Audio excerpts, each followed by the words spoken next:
Hello, everyone, and welcome to the Reader's Digest Book Club. I am Dawn Yannick, your host for today, and I'm filling in for Tracy Nethercott. And I am so excited to be joined today by Janet Evanovich. She is a woman who probably needs no introduction, but I will give you a little introduction anyway. She is the best-selling author of more than 50 novels, including the incredibly popular Stephanie Plum series. And the latest installment in that series is Dirty 30, which is already topping bestseller lists and is, of course, our November book club pick. Janet, thank you so much for joining us today. Oh, my pleasure. I have to tell you, our readers got such a kick out of this book. They loved it. We just had our Facebook discussion yesterday, and the recurring theme was that they laughed their way through the entire book. It was such a fun read. Now, for those of you who are currently reading, don't worry, we will keep the spoilers to a minimum, and we will let you know when we get into the nitty-gritty of the Q&A if you don't want to know what happens just yet. And for those of you who are watching live, be sure to pop your questions and your comments into the chat below, and we will make sure to get to those later. Okay, with all that said, Janet, we have a lot to talk about here. But first, can you tell us a little bit about the book without giving away too much? Wow, a little about the book without giving away too much. Okay, so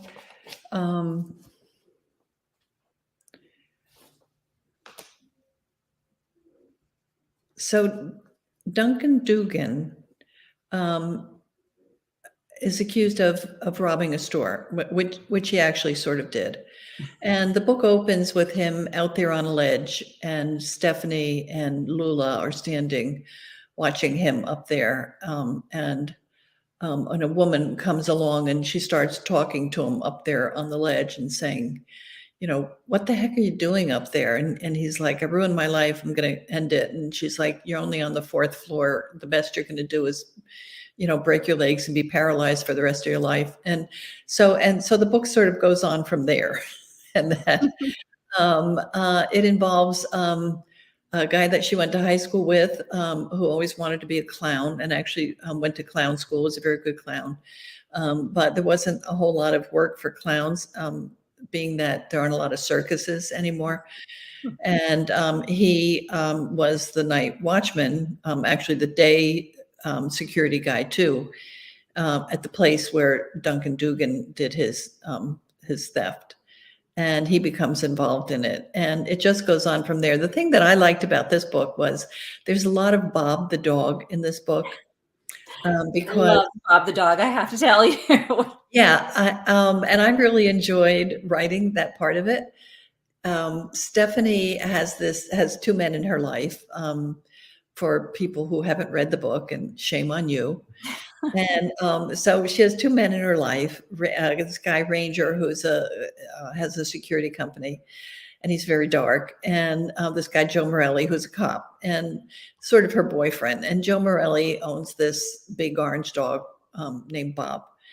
And so Joe Morelli is sent off to Miami, and we don't see him throughout a whole lot of the book, in the beginning and then at the end. And she talks to him on the phone, in between and everything. There's a lot of Ranger in this book, and there's a lot of Bob the dog, because Morelli leaves Bob the dog with Stephanie. And so, and Bob actually ends up being kind of a hero of the book. He plays a role in saving Stephanie. So, which is very unlikely for this dog, because he's not the brightest dog ever. He's all guts, no brains. I don't know. He's a lovable goofball a little bit, for sure. Yeah. I have to say, it's been 3 decades since you launched this series, which is incredible. I mean, why do you think readers have connected so much with Stephanie and with Morelli and Ranger and Bob the dog, for that matter? I think that it's because I see my role as an entertainer, and I see my place in reading as being the person who writes the happy book. I write a book that if you're in a bad mood, if things are not going well in your life, if things are going well in your life, and you want it to continue, I write with some humor. I write about good people, good characters. They're flawed, but they're basically okay. And I make promises to my reader. My reader knows that in the end, the book is going to turn out okay. Mhm. They know I'm not going to kill any cats or dogs. Stephanie has a hamster. It's immortal. It's been hanging around for 30 years. I love it. And and so I think that people like the kind of sexual tension between Stephanie and the two men in her life. I think that's fun. I think people relate to Stephanie because she's she's kind of an average person. I think that I'm an average person, and I put a lot of myself in Stephanie. My history, and not necessarily, I mean, she's younger and braver and got better metabolism than I do. But she has some of my history. She has a blue collar background. She I graduated from Douglas, which is part of Rutgers, the State University of New Jersey. So did she.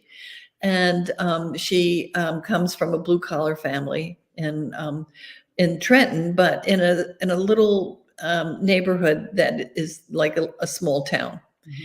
And so I think that people relate to this. I think people she doesn't have a lot of money. She drives crummy cars. She mooches food off of her parents when she has to. She so I think that this is very relatable. I think that people like all of those things. But I suspect that what really is important in this series is that it's something that you can count on. And today, I mean, you don't want to watch the news. The news is terrible. Mm. There's, it used to be COVID, and now it's God knows what. And so I think that people have a lot of stress in their lives. I think that now people are worried about the economy. A lot of people are struggling. So I think this is one of those things that you can count on, to be fun. And because sometimes it's hard to find fun out there. Sometimes it's hard to find something that just doesn't want to make you do anything other than smile. I'm never going to be invited onto Oprah, because I don't write the cathartic book. I don't really have an agenda. I don't want to change people's minds. I don't get involved in politics. I don't um, uh, genders. We really know what everybody's gender is without anybody telling us. And so I have to right off. I am not woke. I'm not even politically correct. But I am proud of it. So I think it's one of the things that people probably like about this is that you don't have to worry about any of that because I just don't go there. I don't think that's my place in the world. I'm not going to tell people how to vote. I'm not going to tell them how to dress or who they should be friends with. I just want them to have a couple hours of Right. reading enjoyment. Yeah, it's a total escape. It's comfort food for the soul, so to speak. I mean, is that the fun part of it for you too? Is this when you're writing, Stephanie, or whatever books you're writing, and you are incredibly prolific? We'll talk about that in a minute as well. I mean, is that kind of the joy in it? Is it an escape for you as well? And what's your favorite part about writing, Stephanie? Yeah, I get to I mean, it's a job, let's face it. I mean, you do something long enough, no matter how good it is, it becomes a job. And this is a job, and it supports a lot of people, not just me, because you don't produce books like this without having a lot of help. So I drag a lot of people with me in this endeavor. But I get to wake up in the morning and go into this world that I've created. And I think this is the other thing about being a writer and being a reader is that you enter a new world, the world that the writer has created, whether it's Tolkien or or Ivanovich. Mhm. It's this other world, and I get to go in there and walk around in it and create it. And I enjoy that. Right now, I'm doing the second book in the Recovery Agent series. And this is very different from the Plum series because it's a worldwide adventure. It's more Indiana Jones. And so, so I can be in the jungles of South America. I can be in Egypt looking at the pyramids. I can be in London, staying at some fun hotel and eating crumpets and whatever. All of those things that, I don't necessarily get to do. I'm not like a worldwide traveler. I'm really the world's most boring person because I just sit home and write books all day long. And once in a while they send me on book tour and I get to go out and, see other places and get to see a lot of people. But for the most part, I live a little vicariously through all of these things. I get to do research. When I started the Recovery Agent, I thought I'm going to have it in all these exotic places. And I'm going to get to do, some travel. I'm going to go to South America. I'm going to, sail down the the river, the Amazon. And COVID hit. And like I went nowhere, nothing, nowhere. You're like, this did not work out as I had planned. Yeah, I Googled everything. I had to Google everything. Some of the places I knew I had already been there, but for the most part, no. Well, it's interesting that you bring that up because I was actually just going to ask you about the research you do for your books, in particular, obviously, Stephanie Plum, since we're reading Dirty 30, but for all of your books, but for Stephanie Plum, she's a bounty hunter. And so, but you originally started your career writing romance, and then you transitioned into this humorous crime fiction, which is amazing. But what kind of research did you do then? And do you still do, in terms of getting into that world, which admittedly is very different from your everyday life, I'm assuming anyway. Yeah, thank goodness. Yeah, no, in the beginning, I did a lot of research. I was, because you're right, I started as a romance writer. I did 12 romances. And I kind of got kicked out of romance because I kept bringing in, mysteries. And I wasn't, I loved a lot of things about the romance. I loved the positive characters and that kind of stuff. I was never very good at all of the intricate sex. That just wasn't my thing. I sort of used up my entire knowledge in 3 books, and then I had, 9 books left to write. So, I moved over into crime fiction. And I really knew nothing, but I saw the movie Midnight Run with Charles Grodin and Robert De Niro. And I thought, fantastic, because the guy was a bounty hunter. I mean, I didn't know anything about this world. I didn't know about bail bonds. I didn't know about bounty hunters.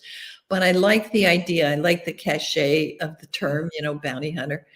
And so I just started looking into it, and I went to bail bonds offices and met a lot of those people, very professional, wonderful, a lot of them family businesses, really met a lot of people that I liked a lot.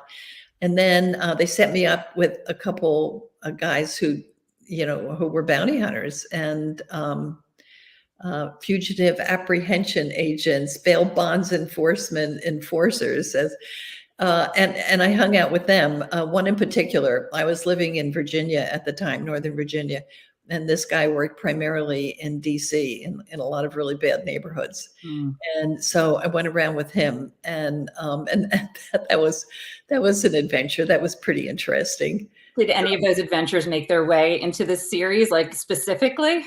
Yeah, well, in the beginning, yeah, because I mean, I didn't know what these guys did, but I got to see how they found people. It's not necessarily Dog the bounty hunter. Right. I was going to I did meet him early in my career. I knew Dog when he was thin. I was going to say, you were really ahead of the curve. I mean, know him way back when. So I hung out with bounty hunters, and then I went to Trenton, and the Trenton police were amazing. I mean, I made a lot of good friends, went around with them, started trying to put myself in Stephanie's shoes. I mean, I'm not a gun person. So But you know, I got a gun. I wanted to see what it felt like to carry a gun. Was just Mhm. terrified. I was sure I was going to shoot my privates off. I mean, I had it stuck in my jeans, you know, and I was Oh just, my I'm goodness. not good at this. Carried pepper spray, you know, to try to see, you know, what that, you know, stun gun, all this kind of stuff. I did a lot of research in the beginning for that first book because nothing, you know, I had nowhere to start. And I continued to do a lot of research, I think probably for maybe 3, 4 books. Mhm. And then I realized that it was actually the characters that were important to the reader, and I had this certain body of knowledge behind me. So I don't necessarily do a lot of research for Plum anymore, unless it has to do with the crime. Sometimes there'll be a crime involved that needs to have some research with it. But usually, I'm more interested in the relationships and how they relate to the crime and what her job does to those relationships.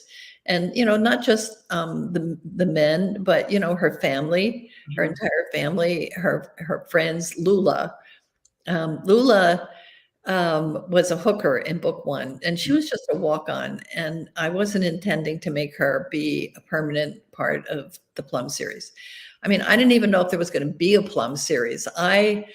When I got done writing romance, I was writing those little romances so fast that I used to have to tape the name of the hero and heroine to the top of my computer because I couldn't remember who they were. You know, I was writing, I don't know, 3, 4 books because they're small. They were the little. So anyway, you know, I wanted to have a series. I never, it's like, be careful what you wish for, you know, because I never intended 30 books in the series. But Lula was one of those characters that just stuck with me. And so when I went to write book number 2, I brought Lula back and gave her a job in the bail bonds office. Mhm. And with every book after that, I mean, I have to worry that Lula takes over the series because she's People love always Lula. bringing humor, and she's such a positive character. I mean, of all the people in the series, Lula is, you know, in many ways, the big success. She makes the most of what she has. If she doesn't succeed at something, she just moves on to something Mhm. else. She's always got a project. She's always got, you know, a positive attitude. Nobody pushes her around, and and you know, and she's just more of everything. She's like Stephanie on steroids. She's She's very extra in the best possible way, for sure. You big know, and I'm person. glad you brought up Lula because, you know, the humor, I mean, she obviously brings so much humor to the books, you know, as does Grandma, as does Stephanie, but like she's obviously, you know, front and center in a lot of it. But I mean, you know, you talked about how, you know, you did some research in the beginning, but I'm assuming that the humor element that feels like it's you, right? So how naturally does that element come, you know, to you in your writing? Is it something you work at? Is it something that just gets written? I mean, you've got so many amazing zingers and one-liners in there. So Yeah, you know, the humor is the easy part for me. It's like the storyline, the serious part, that's the more difficult part. mhm. I think some of it is, you know, just growing up in Jersey and in sort of an immigrant family environment because I'm third generation American. Um, and so a lot of my relatives were still, you know, uh, I'm of Danish descent, and so my grandmother. I always thought she was speaking English. It turned out she was speaking Danish. I don't think I figured this out until I was 20. I don't know. So um, so I, you know, I had this just this wealth of stuff. I mean, like I love grandma goes to funeral homes. That's her whole big source of entertainment. And I mean, that gets pulled right out of my childhood. I grew up in a little town in South River, New Jersey, and it didn't have a lot when I was a kid, you know, 100 years ago. But there were 2 funeral parlors, and every afternoon, I lived in this big extended family, my mom and my dad and my Aunt Lena and my Uncle Mickey and 3 bachelor uncles in this, you know, big house in this town. And but every afternoon, all of the women in the neighborhood, and I don't know, maybe 4, 5, 6 women would come over, and they would sit in my the big country kitchen in this house, and they would go over the obits and decide where they were going to go, which funeral home they were going to go to. Because, I mean, it wasn't like they belonged to a country club.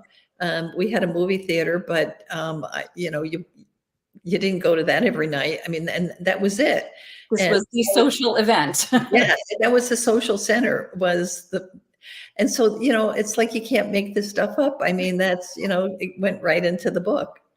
I love that. I love that. And speaking of things that are going right into the book, you have some bonus material in Dirty 30. You have your 30 favorite quotes, the funniest quotes. I know this is probably going to be like asking you to choose between your children, but what is your favorite quote? Do you have an absolute favorite?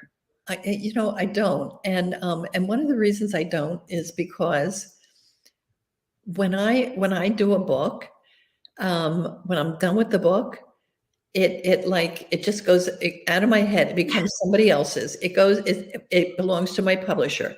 And then after that, it belongs to the reader. And I empty my head out of everything because I have like limited capacity. And so I only know the book that I'm writing now. And, but we wanted to do more for the reader. We wanted to have more fun. And so we were like, what can we do? Can we get better covers? Can we have more fun covers? Can we have end papers? Like in this in this book, we have all of the book plates. Ever since the first book, I have done special book plates for every single book. And I signed hundreds of thousands of book plates. Wow. And we ship them out to all of the people who ask for them. So we have 30 Plum book plates on the end papers, in color. And then inside the book, with every chapter, we have donuts. Donuts. And so you start out with big stacks of donuts. And then by the time you're done with the book, the last chapter just has crumbs, which is sort of like the story of my life. I eat my way through every book. When I'm done, they put me on a big diet, and send me off to the gym because I've gained weight. And then the other thing are the quotes. And I mean, I couldn't tell you what the quotes are now. We had a huge amount of fun picking them out. I think we involved readers in it, and then we all sat down and we looked at them and decided, everybody had their favorites. And of course, the favorites are always, coming from Lula and Grandma. Yeah, there were some sexy ones in there too from Morelli and Ranger. I have to say, I was like, oh, these are, there's some fun. It's definitely a really nice mix in there. But I mean, yeah, Grandma and Lula, they've got the humor quotes down pat, that's for sure. I have to ask you, you were talking about like how a book goes out of your head, after it's done. But you were also incredibly prolific, and this is a series, and this is a 30-part series, but you also have other series that have many, many books in them. How do you keep all the details straight? What do you do in order to be like, all right, we were here, now we have to go here, and here's where I'm thinking of going next? What's your process? Well, for one thing, I keep steno pads. And I have 2 steno pads usually for every book. Mm-hmm. And one of the steno pads just keeps track of primarily the characters and what they're doing and who they are, like the secondary characters. And then the other steno pad is the one that I use to, when I start a book, I have just a very small outline. Mm-hmm. I know the beginning, I know the end, I know some things that are going to happen in the middle. I know what I want to accomplish with the characters, with their relationships with each other. But then the day-to-day details, when I go to bed at night, I take my steno pad and I write down what I wrote, what I did that day, just a little synopsis of where I went. And then I project what I'm going to do tomorrow when I get up in the morning, or maybe 2 days or even 3 days ahead. And so So this is kind of the way that I organize myself and the way that I keep track of the details and the characters. It's not foolproof, because every now, I make mistakes. I forget, like Joe Morelli's eyebrow moved from one eye, the scar, in his eyebrow, things like that. The details don't always get worked out precisely the way they should, but that's the way that I try to. I mean, yeah, because it's a lot of books, and Books. every now and then I take an excursion out of the land of Plum, and I have a mini series, and that and so then that's like a whole other deal, and I have to make sure that I don't make that become a Plum. That those characters all have the right color eyes and the right hair and wear the right clothes and say, the right exclamations. And then but I have editors. I have a lot of editors. My first editors are my family, my son, my daughter, my husband. And then from there, it goes to my publisher. I have this amazing editor at Atria, and then all the details get worked out, with copywriters and line editors and all that kind of stuff. So it's a real process. Yes, and I'm sure they're fans themselves as well. So like they'll read something, they'll be like, "Wait a minute, in book 3, you said this. We got to make sure that gets in there and it lines up." And those people are worth their weight in gold, of course. The fans know everything. They Oh, they yes. know everything. It's awful. It's just horrible. I go off on tour, and I sit there doing signings, and they come up and they're talking about these characters and they know every detail. And I sit there like this big dummy, like They're like, "Do you remember this thing go that you ahead, wrote in like I, 1995?" yeah, yeah. We have, speaking of the readers, we have a lot of questions and I do want to get to them. One question though, I do want to ask you about before we transition into that is just, the world and the publishing industry has changed so much since you first started writing this series. How does that impact your work? How has it impacted Stephanie? I mean, she's kind of, like you said, like her hamster, she's immortal and she doesn't age, right? So but the times change around her. I mean, there are cell phones, there's AI, there are computers. Like, how does this impact your work and what you do plot wise as well? Yeah, it really does. It's, when I wrote One for the Money, there were no cell phones. Right. And that made a huge difference in that book if she'd had a cell phone.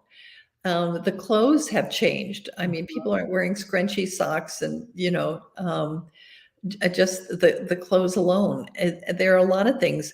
One of the things that's had to change has been one of my primary characters, Ranger, because Ranger was very aggressive in the beginning of the series. This came from, me writing romances when the hero was a more aggressive, more, I hate to use the word masculine, but things have really changed, and I've had to make that one character adapt to that a little bit. Not only because of that, but also because, I mean, these poor people, they've been doing this for 30 books. Stephanie and Morelli and Ranger. I mean, and keeping the sexual tension and the fun in the relationship for 30 books, I mean, is one of the most difficult things about writing the series. Oh, And that's so interesting, Janet, because I have to, I have to say it feels seamless. I mean, there was so much sexual tension in this book between her and Ranger, and I'm so glad you brought them up because, of course, it's like top of my mind. Like, Stephanie has such a hard time choosing between Morelli and Ranger, and that comes very much into play into this book without giving away any spoilers. I have to ask you, do you have a preference? Who do you want her to end up with? I mean, do you know, for starters, and who do you want her to end up with? I mean, I kept going back and forth personally. I cannot make a decision. yeah, I kind of hate to bring it to that, because that's the fun of it. Yeah. Is, I mean, this is fiction, right? Stephanie doesn't have to make a choice. And I just have to be very careful that I don't turn her into a slut, so she's sleeping with both guys at the same time. And, but it depends on the day. Probably, I think that I tend to lean a little bit more towards Ranger, Mm. mostly because of his housekeeper, you know. Right. I mean, the Oh, yeah. spreads that she would make, the sandwiches and the pastries, I'm like, sign me up. You know, who wouldn't want this guy? He's got a housekeeper that irons his sheets. I mean, you know, it's all perfect. I mean, there's Bulgari magically appearing in his shower, you know, his shower gel. It's, I think this is the practical side of me, right? I mean, I think Morelli is this great guy. And then on the other hand, Morelli's got a dog. He's got Bob. And so that, you know, that means a lot. Yeah, that tips the scales in his favor for sure. Yeah. Yeah. So it isn't so much, you know, like the characters as like what's around them and what advantages you get, you know, if you end up going with one or the other. Oh my goodness. Well, this is the perfect transition to our reader questions because, of course, our readers had some questions about Ranger and Morelli. And one was whether Morelli was telling the truth about why he couldn't return home sooner. Now, I'm just going to say this is the time where some spoilers might come out, everybody. So if you need to tune out for a second, this is the time. But we will not go too spoilery. But that said, people were questioning Morelli, his motives, and some people felt like there was another woman in his life, and that might have been the reason for him being gone longer. No, I think they're reading too much into this. I mean, no, you know, he had a job and he just went and did his job. And this is another part of, you know, like doing a little bit of research for book 30. You know, would he have been asked to go down and be a witness in some trial in Miami? And he could have been.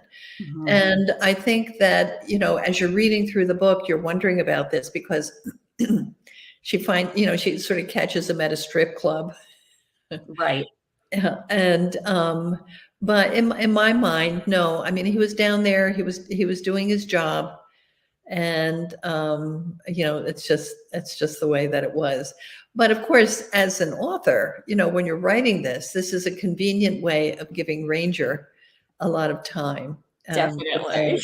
Yeah, yeah. Yeah, one of our readers was actually wondering if you ever had a Morelli or a Ranger in your life or having to choose between two love or lust interests. Well, having been married for a very long time to one man, um, I would have to say who, you know, enjoys thinking that he's, you know, Ranger and Morelli combined. When I first started doing romances, he was working at this facility, doing a research facility. And he said when my romances started coming out, he found himself getting in an elevator and people looking at him differently, you know. And so he started dressing a little sharper, I think. And yeah, no, I never really had the problem that Stephanie has. I mean, wouldn't we all like to have that problem, right? That, you know, there are these two hot guys that I mean, I'm never really sure why they like her so much. I mean, it's actually, you know, I mean, what is it about this woman that, you know, Ranger is so driven to, you know, and that I mean, I guess Morelli I can see a little bit more because they grew up together and she fits into the pattern of his life, and they have history. Ranger, I don't know. I think Ranger could probably do better, but that's just me. I'm guessing that this is not going to be resolved in the next book, but one of our readers was wondering, like, will this get decided in the next book? And then as a follow-up question, how far are you into the next book? I'm assuming there will be a next book in this series. Yeah, there's going to be a next book, and I haven't actually decided. When I was writing 30, I was having a lot of fun with it because I was able to have Bob there. I was able to bring in a lot of Ranger, which I wanted to do, and not having the trouble of having, to give her equal time with Morelli. And then I got to the end, and I'm not going to, go into details on the end, but I got to the end and I made it end in a certain way. Mhm. And then I had this brilliant idea of making it really end in another way. And everybody loved it. I gave it to my publisher and they were like, oh my God. And so, and then after it went into production and I had to think about, 31, and I was like, What was I thinking? I have no idea. I mean, right now, I'm writing the second in Recovery Agent. And so I'm not forced to really, face up to what I've done. But shortly, I will be starting the next Plum, and I'll be as interested as anybody else to see what I do. I love that. I love that you let them take on a life of their own. And one of our readers was wondering about that. Like, how do you plan out these books? And it sounds like it really is. You let them live, and then you let them breathe a little bit. But tell us a little bit about your process. You talked about a little bit about the outline originally, and then just kind of filling it out. Is that kind of how you approach every book that you're working on? Yeah, the Recovery Agent requires, needless to say, more research and more plotting out, because it's a little bit more plot-driven book, and the plotting is more complicated. The Plum is, like writing a book in a closet. It's very confined. It's a Jersey book, and I have all of my primary characters, and everybody knows them. So I don't, sometimes I hear other writers talking, and it makes it sound like their characters just sort of take over and run away with the book. And I hear them saying things like, "I have no control over my characters," and I'm like, "What? This is fiction. You're writing this. What do you mean you have no control over your characters?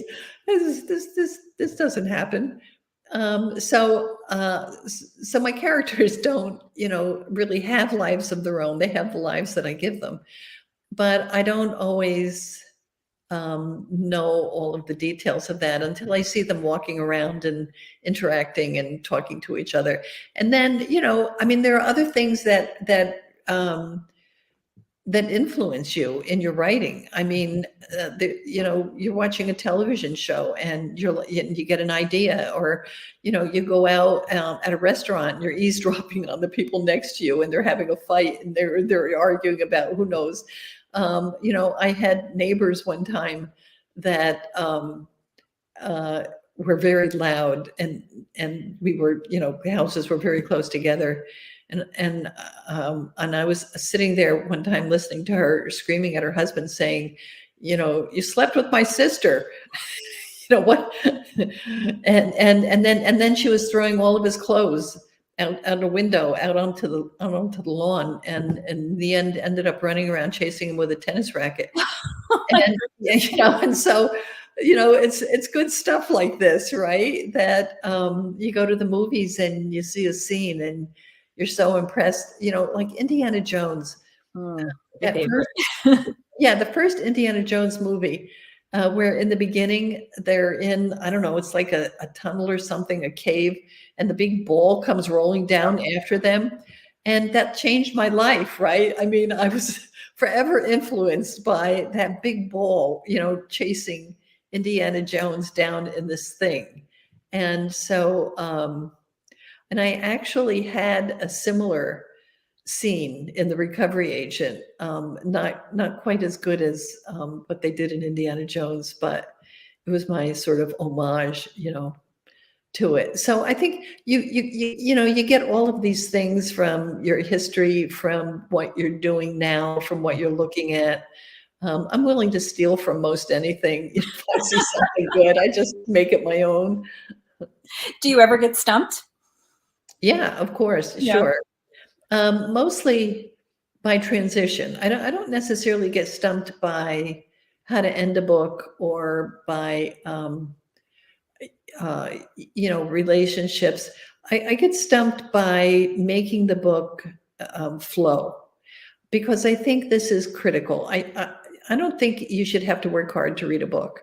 I think a book should be easy to read. You shouldn't have to have a dictionary looking words up on your computer. You shouldn't have to go back because there's a flashback and you lost track of what's going on. And so I work very hard at that. And transitions always take a long time for me. When you're moving a character from time and space, and you need to do this seamlessly so that it makes sense to the reader, and so that the reader moves, because I mean, your objective with a reader is to make them turn pages.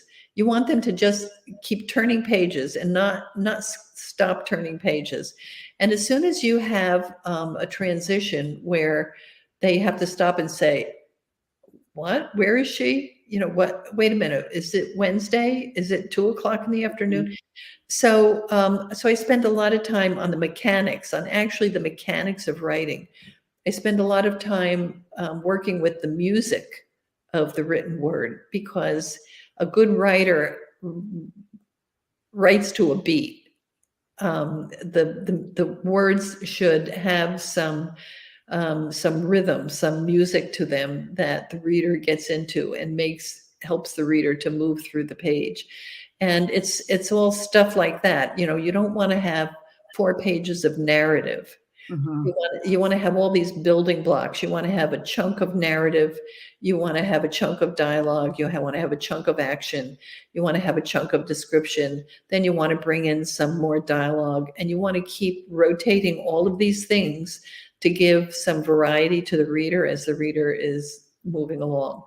And so these are the things that slow me down. These are the things that, if I'm stumped by anything, it's how do I get, Stephanie from one place to the next? That's a really smart way of looking at it, because you're right. When you are reading a book where it's just too much of any one thing, it really does take you out of it. And that's maybe the point where you're like, oh, maybe I'll do something else, or I'll go get a glass of water, or whatever it is. And it disrupts the flow of the book. But here you're constantly moving through it. With speaking of different things that the characters say and the different ways that it sings, one of our readers had a question about Lula's phrase, "Damn, Skippy." So she wants to know where that came from. I have no idea. I don't know. I probably heard somebody say it. I don't know, because, I mean, that happened a long time ago. Mm-hmm. And I just, I don't know where that came from, but it's so good, right? Yes.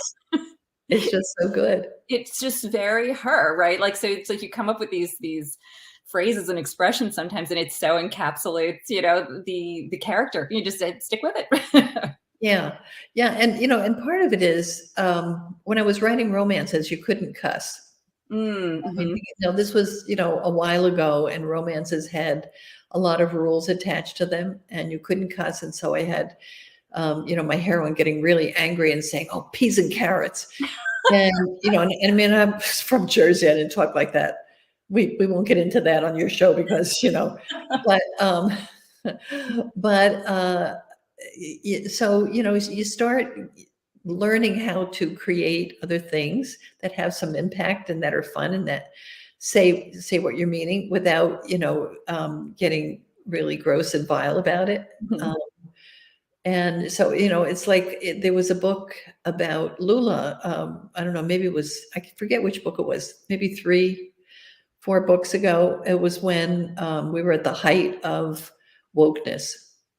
And I had a brand new editor, and he hadn't read a lot of Plums before. And I still have this guy, and I love this guy. He's the best editor ever. But this first book that he had, and Lula keeps referring to herself as a hoe. And he said he didn't think, we should do that. And I couldn't figure out why. Like, was I insulting hoes? Or I don't know. I could, but anyway, he didn't want her to be a hoe. He didn't, and she was actually very proud of being a hoe, because she was a good hoe. And it's very much Lula's character. I mean, right? If you're switching it up like 25 books in, then readers are like, "Hold on, what's going on here?" So we had to think of other things other than her being a hoe. And that was one of, like those creative moments of inspiration, the things that it turns out like was something that was so annoying. What do you mean she can't be a hoe? And then it turned out even better, because we had to think of all these other ways of saying that she, what she did. And it was so much better, like we made her an erectile engineer. She has a lot of personality, and she has a lot of very interesting ways of phrasing things, and a lot of interesting thoughts. It won't explain exactly what's going on in this book, but she has this idea that there is, something that is breaking into her apartment every night, and she really goes with it. And the other characters just kind of let her go down that path Yeah, because they well, love her. you They never love the way know, she is. right? It could happen. It was Grendel, Yes, I know my English major self was appreciating that reference from Beowulf. So. Yeah, I mean, that was the fun of it, right? Grendel's after her. Yes, yes. No, I mean, these characters are obviously larger than life, and they do have their own personalities, and especially after 30 books, people really do feel like they know them. Of course, a movie was made from the first book, One for the Money. What about future possibilities on the big screen and the small screen? What do you envision happening, or what do you hope will happen with Stephanie Plum and the gang? Yeah, I have always wanted television, and it just has never happened for me. Mm, The movie took a long time to make. I sold the rights to that movie before the book was even published, mm. and it just never got made. And when it was made, I mean, I was not involved in it at all. They didn't want to have anything to do with me. I couldn't talk to the actors or, Wow. nothing. It was okay because after the movie was made, they invited me to the party, and that was all I cared about anyway.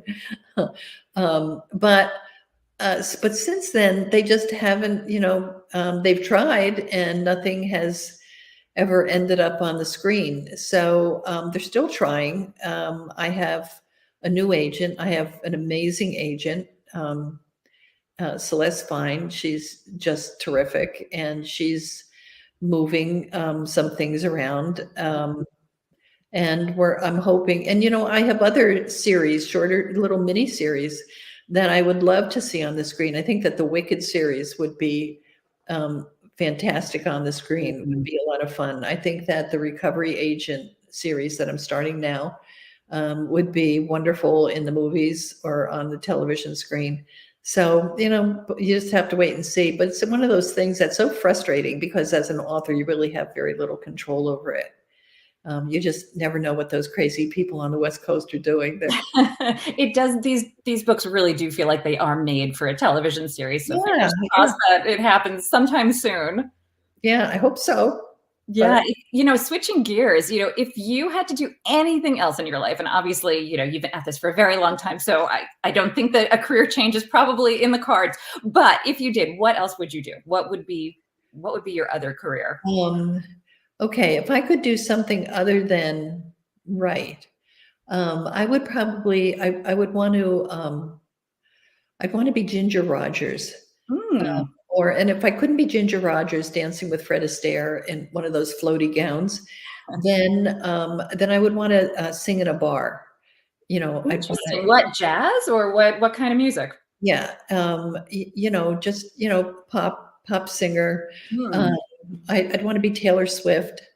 I could do that. I think I could do that. I And like it. yeah, of course, the problem is I can't sing. I mean, I can't do happy birthday. I mean, people tell me to, just don't bother. That's okay. You don't have to sing. Stick to your day job of writing many, many books, Janet. But in my mind, I'm Taylor Swift. I really am. I mean, I could, it's like I have the same fantasy of playing tennis. I see myself in the little tennis dress, and I look amazing. I am so great, on the court. But I can't play tennis either. So So are you a Swiftie through and through? yeah, I think she's pretty amazing. I think Yeah. she's an American phenomenon, and her choice in men isn't so bad either. Speaking of, other careers, let's go back to the writing career. What are you reading right now, and who inspires you? Like, what are you loving right now that our readers should be reading? Yeah, people ask me that all the time, and the reality is that I just don't read because I'm always writing. And when I read fiction, fiction is I watch television, movies.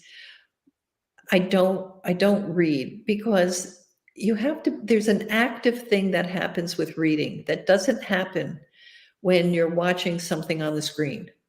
you have to be involved in that book. Your mind has to create pictures for you to Mhm. see. And there's something about it that just, takes over, at least takes over me, so that when I go to bed at night, I have to be thinking about what I'm writing, and I can't be thinking about what I've just read. So, I almost never get a chance to read. If I do read, I read things like cookbooks, Mm. which I also can't cook. I can't do anything. I mean, I'm so lucky I found out I could write, and people, wanted to read all this silliness that I write, because I'm just a failure at everything else. But I read cookbooks, and I love rom-coms. I don't watch anything with content.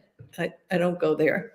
Mhm. I don't want to have to think too hard when I watch Well, I mean, television. you're thinking all day long. I mean, there's a lot to keep track of, a lot to keep in I mind. want to make sure that it ends happy. Yeah. Um, and God forbid they mistreat an animal. I'm done. Oh, That's it. I shut it off. I'm not going back. And so I don't have a whole lot. Now, when I did have time to read, and I was beginning my career in crime fiction, I read a lot of Robert B. Parker, and I loved him, and he really influenced my writing style because, again, he was such a wordsmith, and his books were entirely linear, no flashbacks. You move through those books, and that's what I wanted to do. And I studied how he did that. His characters had very high moral fiber to them. I mean, maybe they were stepped outside of the law a little bit once in a while, but they were good, solid characters. And then I had a graduating class of when I started writing crime fiction, and I was going to all of the conferences, and I had, friends that we were all coming up together. And that would have been Michael Connolly mm. and Robert Craze. That was sort of like my graduating class, and I read a lot of those guys. That's a lot of fun. I love that. No, it's great to draw inspiration from your colleagues and the people in the field. But I have to say, listening to you talk about some of the things that you do or don't do, I hear so much of Stephanie in you. I mean, she doesn't cook, right? She likes to order out. She does her own thing. She's got definite ideas about things, and I love seeing that, those aspects of you in Stephanie. It feels very personal. Well, that's one of the things of keeping it consistent. Mm. When I decided that I was going to have a series, I knew that because I had never done a series, I had just done the little romances. And I thought, okay, so if I'm going to continue this for a couple books, I need to have something that I know about. I need to have a grounding mechanism for myself. And so what that turned out to be was just to bring some of myself into Stephanie and into the environment, so I set it in Jersey. I knew that. I knew the Berg. The Berg today is no longer the Berg of 30 years ago, or of even probably, I don't know, 50, 60 years ago. But I knew those things. And when I started the Plum series, I said, she's not going to do something that I wouldn't do. So when Stephanie was confronted with a dangerous situation or an embarrassing situation or whatever, I would think to myself, okay, what would I do? Because neither of us had any kind of law enforcement background. We weren't military. We really didn't know what we were doing. And so it was a way of keeping the character honest, was by just saying, Stephanie is going to have that part of me. Now, when I go off and I do the other series that I've done, I have to step outside of that comfort zone a little bit. And so, but I've become a more, I think I've become a better writer. I have more skills now that allow me to do that a little bit easier. And I'm sure even then there are still things that grounded, and some of your Jersey girlness probably comes through regardless Yeah. as you explore the characters. But Janet, this was so amazing. Thank you so much for taking the time to talk to us today. It was really just a lot of fun to talk to you. Can you tell us where readers can find you online if they want to know more about your books or what you're up to? I know we have a little ticker scrolling along the bottom as well. Yeah, it's Evanovich.com. Okay, well, excellent. Well, just as If they do Janet Evanovich.com, they go to the wrong place. So Evanovich.com. It'll all go there. And it looks like your social media is also at Janet Evanovich. So I'm sure they can find you in loads of places, which is great. Just as a reminder, the book is Dirty 30 and it is available now. Definitely pick it up if you haven't read it. And if this is your first one, or if you are halfway through the series, there are so much to choose from. This will be your new obsession. Trust me. Enjoy. Thank you again so much, Janet. Really appreciate it. Next up, we will be reading The Leftover Woman by Jean Kwok. So make sure to pick that one up and start reading. And as always, we'll be chatting about it at the end of the month. And we think it's another one you are really going to enjoy. Happy reading.